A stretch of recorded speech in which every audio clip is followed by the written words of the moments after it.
What is good, guys? Today we're doing a lesson called Hybrid Animals. And the first thing you need to do is decide on two or more animals to blend together in a surreal and yet believable way. So these are animals we'll never really see out in the world, but we can make them in Photoshop. So as you can see, I'm using an elephant and a swan. Those are my favorites to do this lesson with. And I have found and dragged and dropped the photos to the desktop as we have done for other projects. And now we're looking at the elephant. And I've opened up the elephant and the swan. We're going to go in and use the object selection tool to select the whole swan.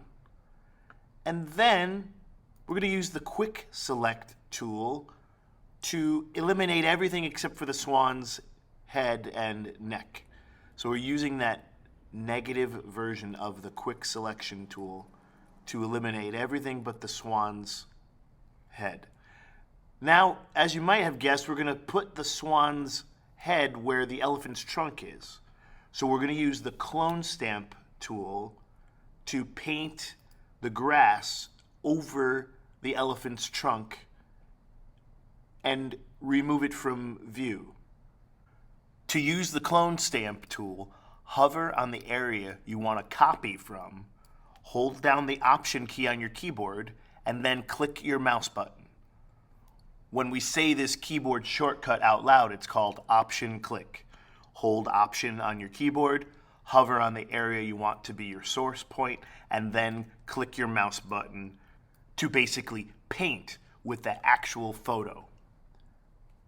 As you can see, the elephant's tusk is blocking the trunk as it connects to the head. So we're going to select the elephant's tusk with the polygonal lasso and then copy and paste it back into the project. And you will see it on its own layer in the layer menu on the right side of the screen. And now, with that tusk isolated, we're able to clone away, put some more grass up there so that we have a better place to connect the swan's head.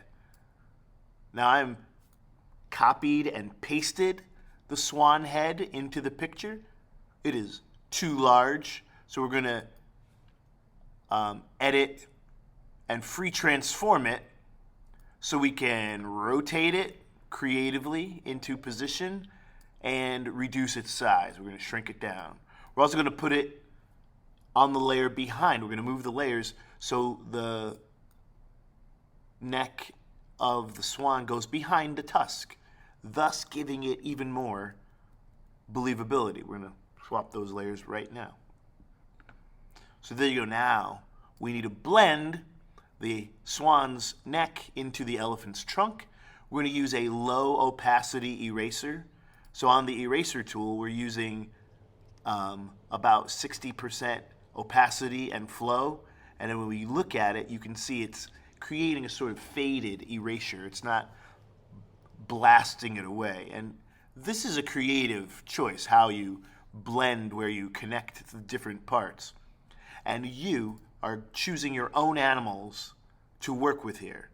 In my final steps here, I'm trying to blend the two pictures so that they look more believable. And I'm using looks like a water droplet. It's a blur tool on the swan's neck, the edge that was created when I cut it out of the other photo, so it doesn't look so harsh.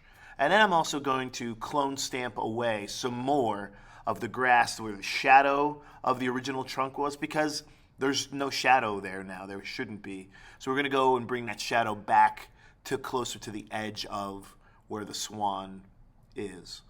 So look closely at this video. There's some new tools in there. And as you build, you're building right inside of one of the existing photos. I used the elephant photo to start with. And now I'm saving it with a new name. It says Scalzo's Elephant Swan. And those are the steps involved.